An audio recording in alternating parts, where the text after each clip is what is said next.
What's up, guys? It's your boy Tiger Baskins and FishenFootball. You were on another session, or I say episode of college football with your boys.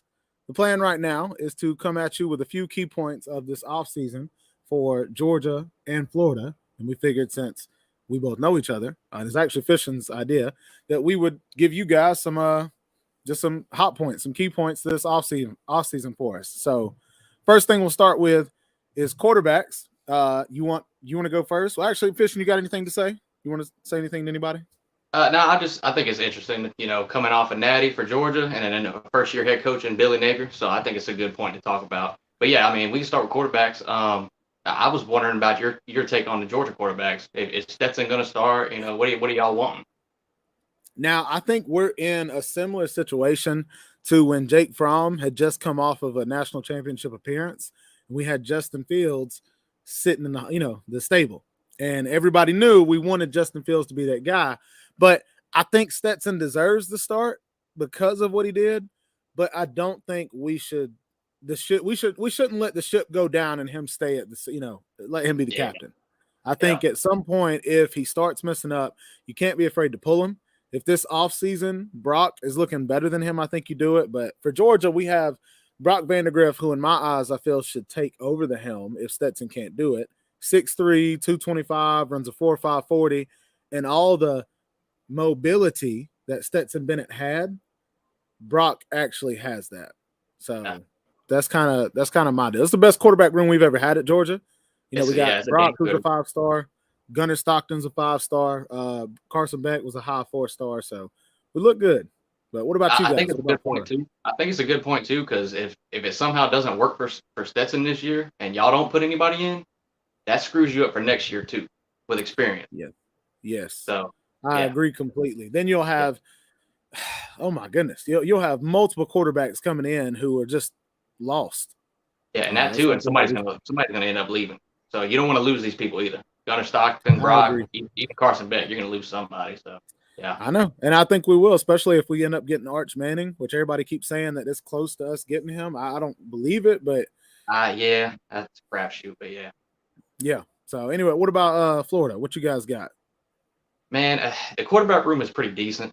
It's kind of all eggs in one basket type of thing though with Anthony Richardson, because he's a tight end, a running back, and a quarterback all in one. He's built like Tebow kind of. So the ceiling is really, really high. I've heard a lot of people talk about Jack Miller and him come from Ohio State. Everybody liked him there and all that. From what I've seen from him, all he knows how to do is throw bullets. He doesn't have any really touch on the ball. Really? So I don't know. I've seen he just throws a gun every time. So I don't know if Billy can unlock something there, but I have seen practice clips. He's looking better. But other than that, no quarterback on the whole team is taking any snap other than Anthony Richardson, and it's only been a few. And his TD to interception ratio is 6-5. So I know, and I think about that though. Yeah. The thing about that though is 2 of them came in the Georgia game, which is the first game he started, and that was the best defense in college football. So kind of a good point there, I guess. But it still is 5 interceptions and 6 TDs. So yeah, I mean he was electric though. I know there were multiple highlights that I would see, and I'm like, that's a quarterback. Like the one where he took off for 30 yards, ends up hurdling a guy, and I'm like, that's a quarterback. Like, and he's huge. He's not a little kid. He's not skinny. He's thick, dude. He's like Brock Bowers at quarterback. Yeah, he really is. When you see him hold the ball, his hand's almost bigger than the whole damn ball. But yeah, I mean, yeah. Well, okay, I could see that. Then I could see AR-15 holding the helm and just kind of being this key to the first year for Florida. Yeah, it's gonna need to be. Yes, and he'll only be a sophomore, right? I think redshirt sophomore. Yeah. Oh, okay. I might be wrong on that, but yeah. All right, we got a second round. Running backs. Let you start. Tell me about some Florida running backs. So we got 2 5-stars, one from Miami, one from Clemson. We got Bowman and Lingard. They haven't played a lot at all, but when we've seen them play, they play really, really good. They're both fast and shifty. Okay. They're really good running backs. Just haven't seen anything from them. And we lost 2 running backs last year with Pierce and Davis. And then we got Nikon Wright coming back. He's off of injury. Nikon Wright was good last year in the Alabama game. He had the comeback drive in the end. But we haven't seen a lot from any of them. Got a Louisiana transfer. He had like 938 yards, 10 TDs in a freshman season. I heard about him. So I heard he's a true freshman, right? Yeah, he was a true freshman. Yeah. So it's a lot to look forward to, but it's going to come down to the offensive line. We'll get to that. But a lot of hope there. So what about y'all's running backs? Is anybody coming back? So this will be the most. I guess I'm most curious about our running back room this year because we do this whole rotate everybody in and out type deal, and James Cook and Xavier White for us are 1 and 2. We'll probably go in the first 3 rounds. I'm thinking James Cook may go either late first or early second, but they were good. But the guys behind them, Kendall Milton, 5-star running back, and then Kenny McIntosh, I want to say was a 5-star running back. They have yet to be able to take a full load, and I think they can. I just want to see what it's going to look like. I'm curious about our 3 guy, which his name's Dejean Edwards. Dude is nice, and they just. No. I want to say he was probably a 3-star, but he's been the 5th guy for the last 2 years, and now he'll move up to the 3rd guy. And when I say dude is nice, the games that he's been in, it might be a blowout for us, but the other team knows we're going to run the ball. Dude, he'll pull out 70, 80 yards in like 5-6 carries. Like he's really, really shifty, and I know it's because he's the guy that's going against the number 1 defense. You talk about scout team. He's the guy going against that defense all day, every day. So it's going to make you better. Of course it is. Last one, we have a guy coming in named Brian Robinson. He looks like the Hulk, like those pictures of Arnold Schwarzenegger that when he's working out and he's all like jacked, like that's what he looks. He looks bigger than when Nick Chubb came in. He looks bigger than that. And he's a running back. You got somebody named Brian Robinson coming in. Huh? Like Brian Robinson, Alabama Brian Robinson? I want to say it's Branson Robinson. That's his name. Okay. Yeah, my bad. He beat me up just for saying that. But yeah, I don't know if they're going to redshirt him. I would, but at the same time, Milton, yeah, I would. But he'll only be the 4th running back, so it's like there may be a game where you want to save your first 2-3. That's true. So you let him get carries against some trash. So he can play more. Yeah, exactly. Yeah, he can. And so anyways, that's kind of it for me. Curious about what about y'all's offensive line? This is like the position nobody knows any names. It's always overlooked, but it's probably the most important. Well, do y'all have anybody coming back, or are y'all losing a lot of people? We lost 2 starters, but we played without 3. Like last year, we had the 2 starters who were going to the NFL this year. Well, our right guard, Tate Ratledge, who's actually his mom lives like not even 3 minutes. She lives in the same neighborhood. He was a 5-star coming out of high school, started as a redshirt freshman against Clemson, and on the first play, tore something in his foot. Very first play of the game. And so, but he's back now. So it's good to have him back. But you also have people who throughout the year were being able to step up and play. So there's a lot of experience for us.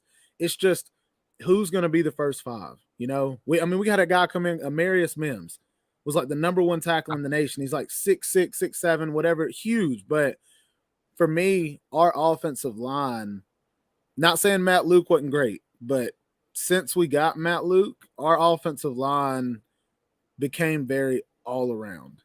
We're a run team. We push everybody off the ball, but I don't know. I mean, we were good, but there were just times where it just didn't look like old offensive line. But we have the players. We have better players now than we've ever had. So we got to see something. Y'all are stacked everywhere. Yeah. But what about Florida though? I haven't heard a whole lot about Florida's offensive line. So Florida's offensive line has been trash for a long time now. But the one thing we can look forward to, when Billy Napier was at Louisiana, and there's people right now being drafted this year from his offensive lineman. Yeah. And we got 2 transfers from there, but it's been proven that he can develop offensive linemen. And he's kind of like Kirby too a little bit, I guess.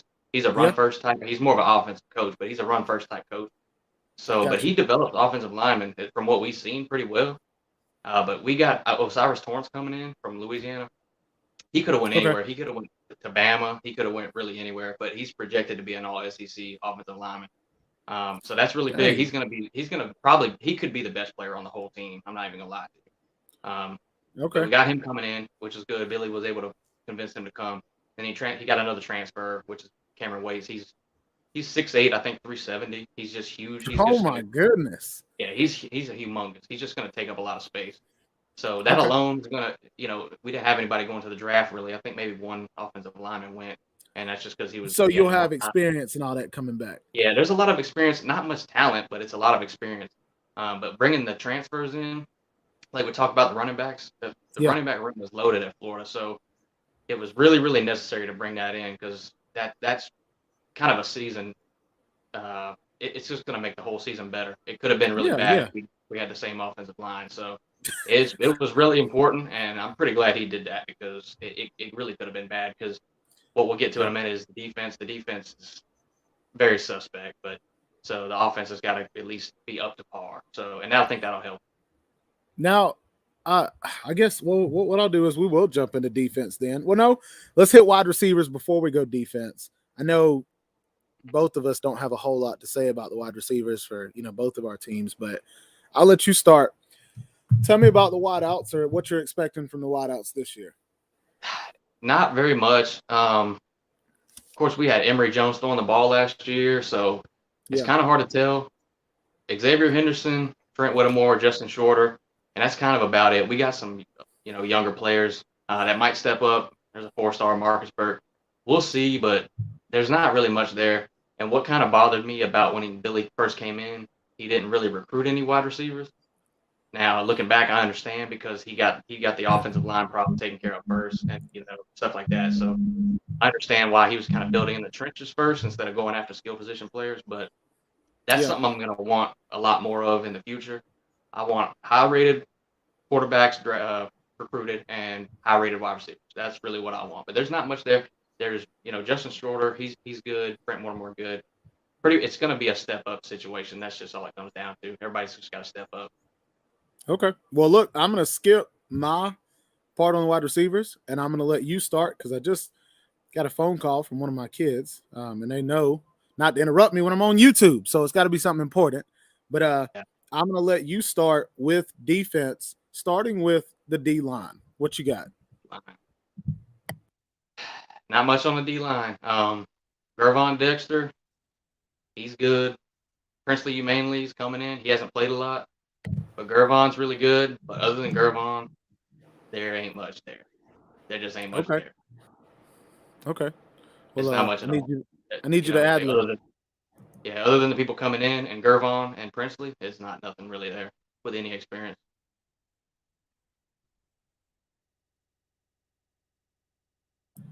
Okay, sorry. Literally, I said, hey, I called her back. I called her back. I said, yo, you good? She goes, you know what I did today? I was like, bro, look, can I call you back? I'm doing a show. Yeah. All right, bye.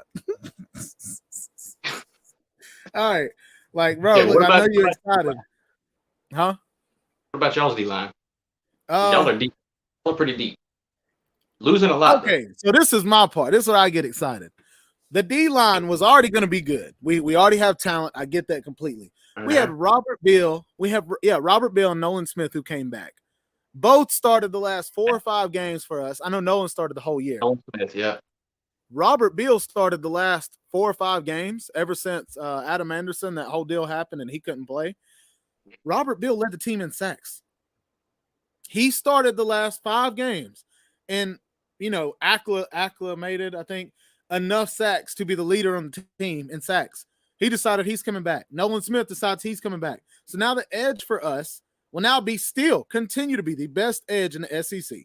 Well, then Jalen Carter, who was our D tackle, who's behind Jordan Davis and Devontae White, who will both be 1st and 2nd round picks. Jalen Carter has already been stated as the best player on Georgia's football team. He is a sophomore. He is ridiculous. 100%. So for me, if 3 out of the 4 guys on the D-line are great, you don't have that all the time in the SEC. We will have that for a 2nd year in a row. So I know people are like, oh, yeah, but you weren't as good as last year. That's not my point. My point is championship team. We just had it. not many people repeat. Why? Because they lose people. Well, for us, yes, we lost people, but we also have people coming back in areas that you need them. We don't have, I mean, we do, but it's not like I'm crunk about a right guard coming back. Oh, man, it's going to be great to have this right guard. No. If we had all 5 guys come back on the offensive line, I'd be excited. But to have our entire edge come back, to have guys who have rotated in, D tackles who have played, I'm so crunk about being able to have a set edge that can stop the run game. For me, I'm very excited about that because I know the offense is going to have to step up, and I was a little worried about that until we got these guys back. So yeah, and that's that's the important thing. That's why everybody loves Kirby. They love Kirby so much. He recruits like that. So he's what is this? Is it his 5th year? I think, or he's going into his 6th, maybe. Yeah. So having all that time recruiting, I mean, that's why he does it, to get set up for years like this. When you lose all that talent, you're all sitting on the bench ready. So yes, and what I love too is he's so honest with these guys. Like Robert Beal, you played 5 games, and you know you got the most sacks on the team. Not many people have seen you play a lot, so you don't have a lot of film, bro. What if you come back for a whole year? Yeah. So what if you come back for a whole year and you dominate another year full, get more sacks, instead of being a 3rd round pick, you be a 1st round.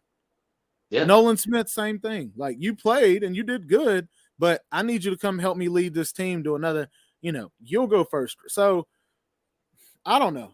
You're right. And I guess that's another thing too, because you need leaders on the defense and you lose all them people. But you got Nolan Smith coming back and all that, so you still have that there. It's not like you're losing all of it.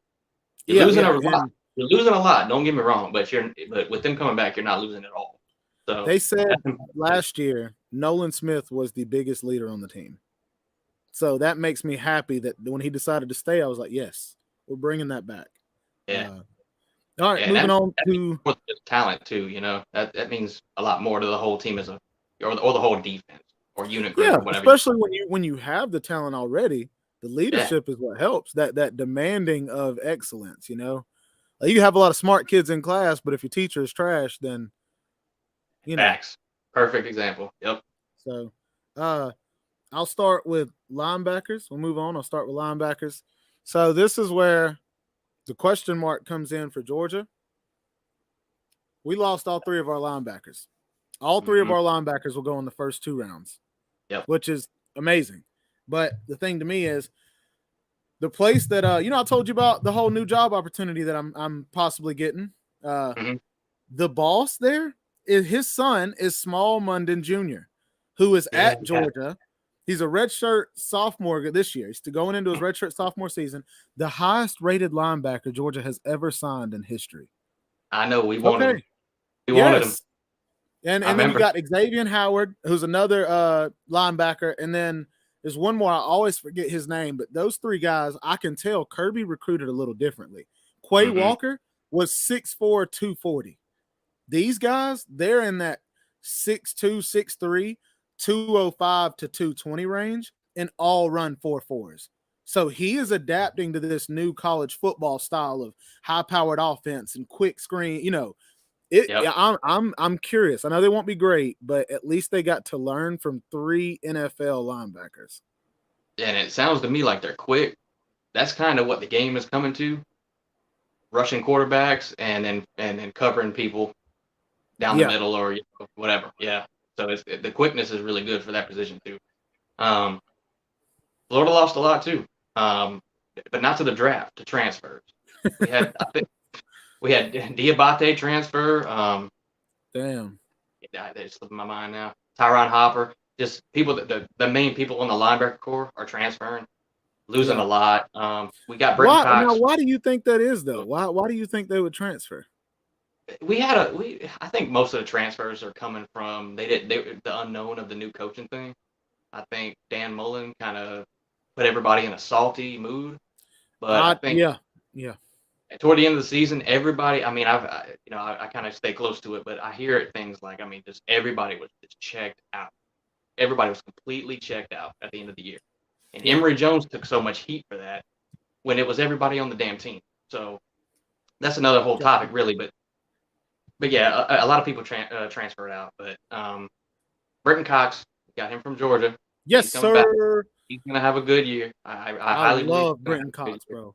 Yeah, I love him. He's good. And Ventrell Miller. Other than that, I think I'm missing somebody. There's one more. But kind of just young team, young group. So and we didn't recruit for it. Just kind of like the wide receivers didn't recruit it this year. So kind of not much real hope going into that.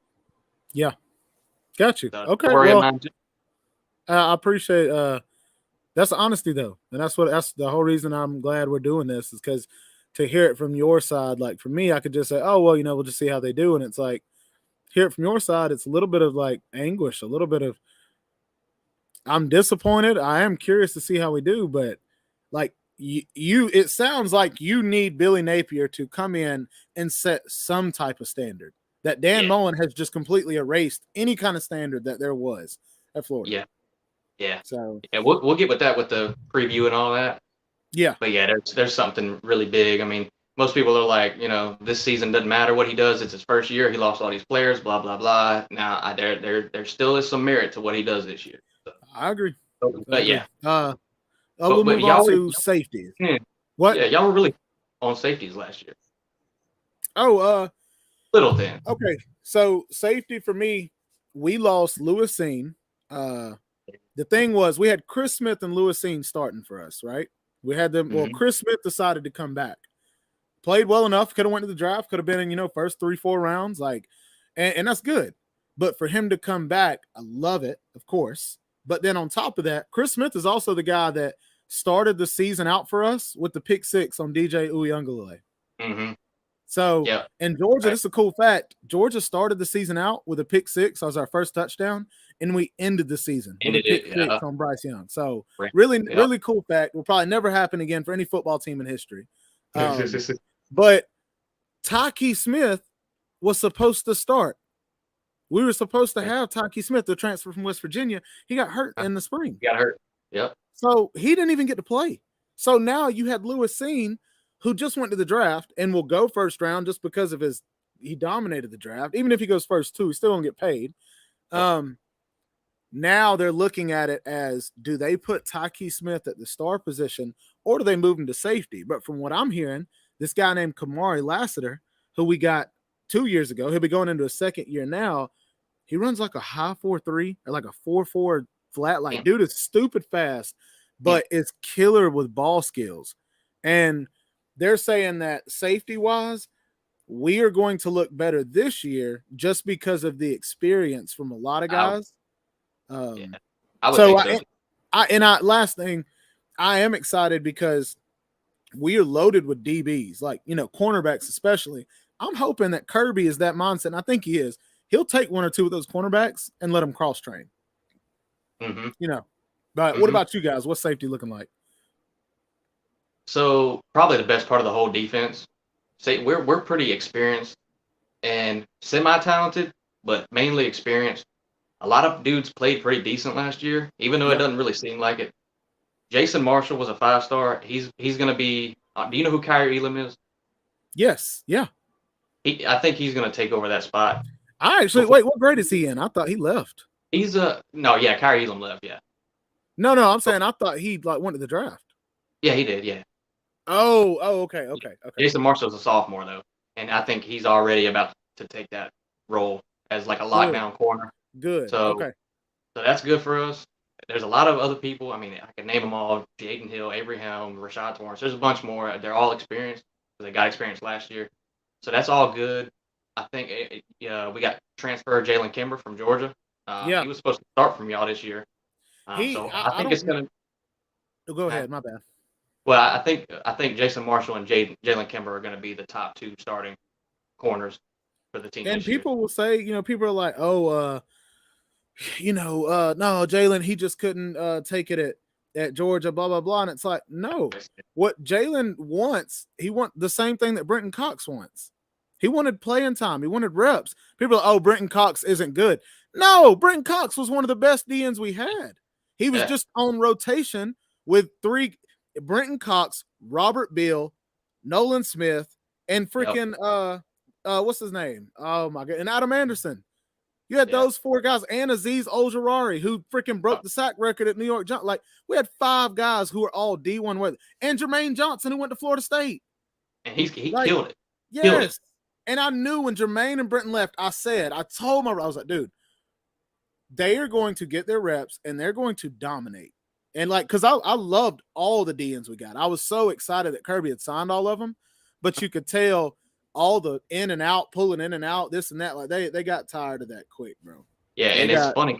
They get pulled in and out and in rotation, but Brenton Cox he's playing 3/4 of a game at Florida. I know, and I know why Kirby's doing. He wants to stay fresh. I get it, but to stay fresh, he recruits heavily, so there's always depth. So I understand. This past year he didn't, and I was really happy. He actually said he felt like he had messed up a little bit and done a little too much, like rotating. And that's when he finally started leaving guys out there. And that's where Nolan and Robert Beal were able to just, get in a I think groove. he noticed people leaving and people kind of want more reps. Yeah, that too. Yeah. So, anyway. Majority and all that, but yeah. Guess we'll move on to cornerbacks. I'll let you start. I'll let you start with the cornerback. Well, we just talked about most of them. Okay. Yeah, you're talking about with the safeties and all? Yeah. All right. I kind of mixed them up. I will give you mine then. I will give you a lot of the Keely Ringo. Yeah, for sure, Keely. Well, this is the thing for me that I am stupid excited about. We got Keely, who was the number 1 cornerback in the nation 3 years ago. So he'll be going into his 3rd year. Mm-hmm. This year we signed 4 5-star cornerbacks. That is the most that any team has ever done. And that's another historical thing from Kirby. Well, last year we got 2 5-star cornerbacks. So my hope is that Kirby, and I guess I think that's what's about to happen. I told you our linebacker room is speedy. I think he's going to be running a lot more nickel and dime where he can put 3 to 4 corners out on the field at a time, because you got 7 of them, 7 5-stars. I mean, that's not even counting the, 4 or 5 4-stars that have been there 2-3 years pretty good. So I am super excited to see how that goes. And I don't know, like I said, for me, there were 2 of them who were considered island cornerbacks. Like, like Kyrie Lam, you're talking about like people that you can just leave on that island. But one of them, his name's Julian Humphrey. I kid you not. This dude's look, y'all been taking too many cornerbacks. Well, what I thought was neat, bro, this dude came out with a brand before he even stepped on campus called Humphrey Island. It's like T-shirts, and it's got an island and the palm tree, and across the top is Humphrey's Island. And I'm like, I don't care that dude's cocky. Yes. Like, bro, dude, if that's how you feel about it, go be about it, Hey. Yeah, he's good, though. I highly recruited. So I just been super pumped. Out of the 4 or 5-stars, though, there's one that I think Kirby will end up putting at safety and letting him do a little bit of both, because I think he was like 6'2", 205 as a cornerback, bro. Like, the hell? Like, you don't see that. The wingspan gotta be crazy. Oh, I bet. Well, and that's the thing. Kelly Ringo is 6'2", 205. Well, he's probably 210 now, but coming in, he was that. So if you're 6'2" as a safety, I mean, come on. I know, and be able to move like that, yeah. Move like that and all skills, yeah. And that's, like I said, I'm crunk. I'm super excited about it. But I guess we'll finish up on this is what we had talked about earlier. Here we go. Season prediction. What's the record? What record prediction you got for Florida this year? I'm gonna let you go first on this, because I probably got a little bit to say. I'm not trying to be cocky when I say this, but I can't see any of the teams on our schedule giving us a chance. I'm thinking we'll go 12-0 in the regular season. I hate to say that because it sounds cocky, but we're playing Oregon, who is a first-year head coach, our previous defense coordinator. Yeah, and then everybody else down the line, I'm like, I guess Arkansas.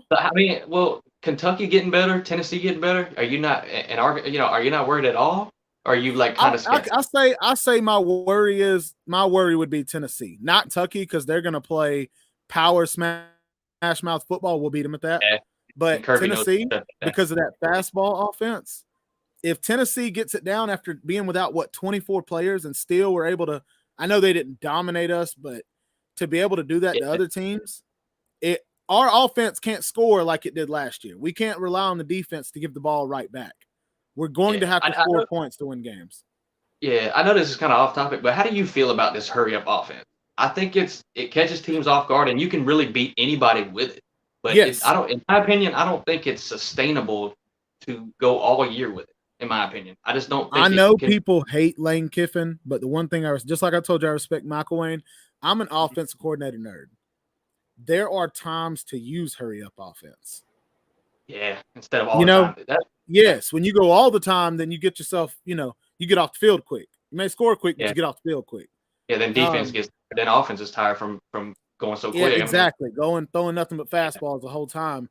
I think being able to run a good offense is good, but when needed, be able to go hurry up, and it shouldn't matter who's on the field. You could be running this play. What? I would say the same. I would say knowing when to use it and being able to flip back and forth whenever you need to. I think that's the definition of being offensively solid. But I'm curious because Lane Kiffin does that and Josh Heupel. But like I said, they can beat any team in the country. They almost beat Alabama if you just catch them in a slump because you're running hurry up. Yeah, exactly. And you don't allow them to rotate and I think that's where Georgia did a lot better this year because I told you we stopped all the rotation stuff. It was so nice to see teams try to run hurry up on us and us not be like, oh no, we need to put this, and it's like, no, coach, I'm good. Yep. Like I'm used to it. I'm not having to play 4 plays and then coming off 2 plays. Like, no, I can stay on for 8, 9 plays. Like that's what helped us against Tennessee and those teams that tried to fastball us. It was like that doesn't work on us like it works on, and that's where Alabama got caught up because they're still doing all the rotation. So yeah, for sure. For me though, like I said, that's it. I don't have anything else. What about you though? Record prediction. Well, Florida usually has a pretty easy schedule. This year is not the case. There's LSU, A&M, Tennessee, Georgia, Kentucky. Dang, yeah. Yeah, we got A&M too. I think there's another one on. Oh, Utah.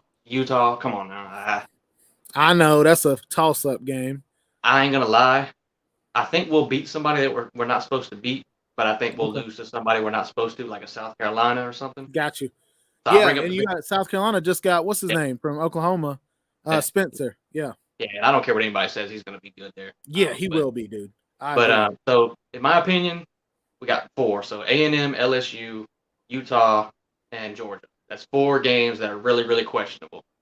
Okay. So I'm gonna say we win one of those we're not supposed to, and then we lose one we're not supposed to, and we go 8-4. Okay. And that would be a good season to me. That would be. I feel that'd be great for y'all with first year head coach.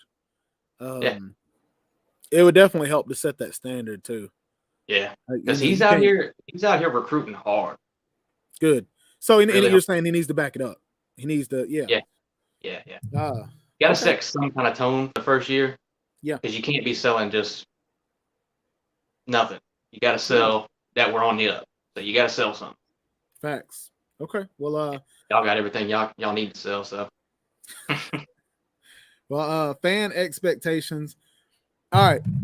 Coming off of a championship, my expectation for Georgia is just show me that you're trying to maintain that. We've seen teams like LSU. We've seen teams that have dropped off. Show me that you're trying to maintain it and show me that you're trying to get better. Don't just say, oh, that's the best we've been. Wow, man, I wish we could be like that again. No. What did we lack on? We lacked on offensive production. We defense was able to get the ball back to us 50 times a game. So, okay, well, now I can score within one of these 50 extra possessions. Like, what happens if the defense is not as good and we need you to score when we need you to score? Not fumble in a championship game and flick the ball up and they get intercepted going out of bounds. Like, imagine if y'all had an elite offense last year. Oh, yeah. It would have been like Joe Burrow and them offensively, but with less scores on defense. Like, because LSU's defense wasn't that great. But anyway, I agree. No. But I think y'all that's it for me to get there. And Kirby's a good coach, so I think y'all are gonna not drop off. I think it'll be level from here on out. Okay. All right. Well, what you got? what are the expectations of Florida? Well, kind of more the same, but I want to see better recruiting, more improvement. The players, the whole mood around the whole program is better now. So, players are going to play harder, and that's really what matters the most. There's a culture being installed, which is everything I wanted to see. So, I just want to see improvement, just improvement. Yeah. And I look, that's good. Florida fans are probably the worst as far as wanting something right now. Yeah. I'm down to wait 2 or 3 years. I'm all good. Oh, yeah. And if Billy Napier is doing what I think he's doing and what you've kind of said he's doing as far as recruiting hard and creating a standard, it may be 2 to 3 years, but y'all could be back at Florida. Y'all could be back at that standard. Not just we're pretty good, but we beat everybody, and then whoever wins that Florida-Georgia game is going to the SEC championship. Like that type of, Yeah. Okay. What would you say then? This is last but not least. Program expectations. What do you think the expectation is from Florida or Billy Napier from the program, not from the fan? From the program, I'd say to keep doing what he's doing and keep the recruiting up. Because if he keeps doing that, the program expectation is a slow rise. Just keep on rising. Yeah, if it goes really bad, I don't think the program really cares as long as he's doing the right things. Like I said earlier, the culture and the recruiting. I don't think the program really cares. But the fan base does, and the fan base will get fired or try to. I think the program as a whole, I think the program is loving every single bit of what they're seeing. And as long as it translates to the field, I think everything's all good there. Good. But it's a yet to be seen type of thing, Yeah, no, I love that. That's a good point. For Georgia, I think the program expectation, Kirby could win 5 games next year and they'd still love his ass to death. They don't matter though. But last year, like, I get it. I think they just want to continue the whole recruiting, like killing the recruiting battle, or the recruiting trail. See if you can pick up in areas, but I think the program and the fans kind of meet with this similar expectation in one area. Can we have elite quarterback play like these other championship teams do? Because if we could, like you said, an elite offense, we wouldn't need to have a historical defense just to beat Bama by 1 touchdown. If we had an elite offense, maybe we could win by 4 or 5 touchdowns. Like I told you, Bama had a Heisman quarterback. They had 2 first-round receivers that he was throwing to, 1,000-yard receivers apiece. Okay. They didn't do anything against Georgia in the first half. It was one big play. Like they would have lost that game because Jameson Williams got hurt. Yeah, and it's like, but my thing is, we would have had a Heisman, if we would have had 2,000-yard receivers, and I know we don't throw the ball whole, we're a very balanced offense. I get that, but a Heisman quarterback would have been. What do you got? A walk on, 1-star, 2-star, 3-star, 4-star, 5. Bro, they found Stetson Bennett at a foster care and said, "Hey, you know what football is? I try hard. Yeah, come on in. Get in here." Yeah, walk-ons and then 5-stars everywhere. What the hell's the difference with that? So, and I get it though that he tries really hard. This guy led the entire nation when he was in junior college in interceptions. Yep. So I'm just saying, I'm not knocking him. He just won a championship, but for the first 3 out of the 4 quarters, he played terrible. So what if we'd had a quarterback that played great for 3 out of 4 quarters instead of 1 out of 4? Exactly. So that's all. I think expectation is, can you do better with the offense? And I think Kirby was just playing it really safe though, because he wanted that championship. He wanted the first one. Yeah, he did. I will say this. I think if y'all lose the East any year, I think Georgia people would just lose their mind. Y'all are expected, and the whole fan base and program, I think, expects y'all to win the East every year, which I don't blame them. But I think y'all got to win the East every year. I do. As a perspective of you guys, in my opinion. I want to win. I don't think if Kirby ever lost the East, it would take him having to lose the East either 2 times in a row or 2 to 3 times in 4 or 5 years before I was like, all right, Kirby, like you falling off. But that's true. That's true. I don't think that'll ever happen. I think if anything, it's just going to raise the standard of these other teams around the East to try to match his. Yeah, you know, that's exactly what it's doing. That's what I think. So, anyways, dude, I know we said this would only be 20 minutes. We doubled that. We did pretty good. Yeah. I mean, but we got everything out that we wanted, and I don't even feel like this lasted 40 minutes, to be honest. Yeah, no, and we didn't even go into details. So. Yeah. Yes. So it sounds like we do need to do more videos, but maybe like break off one piece, you know what I mean? And just go into detail about that, because it sounds like a lot of content, you know? It probably is. For real, for real. So anything you want to say, though, before we let everybody go? No, I mean, this was fun. I definitely want to do more and talk about more stuff. And it doesn't have to be Florida. It doesn't have to be Georgia. It could be anything. But, yeah, it's fun. I just like talking about stuff. So that's not a bad idea. No, that's actually not. We may do that. We may start. We'll come up with like a little list or something. We'll do like a brainstorm, and me and you can kind of put together like topics, you know? Yeah, and after the off season, it'll just get way more heavy too. There's not really much going on now. There's little things here and there, but it's really nothing major. It's also a great time for us to be starting this as the beginning of the off season. You know, that way by the time season gets here, hopefully everybody will be accustomed and used. Yeah. So, anyways, your boy Tiger Baskins and your boy Fishing Football, bringing you another day of college football. I guess that's it for me. Anything you got before I end it? That's it, man. All right, sounds good. Appreciate you fishing. All right, bro. All right.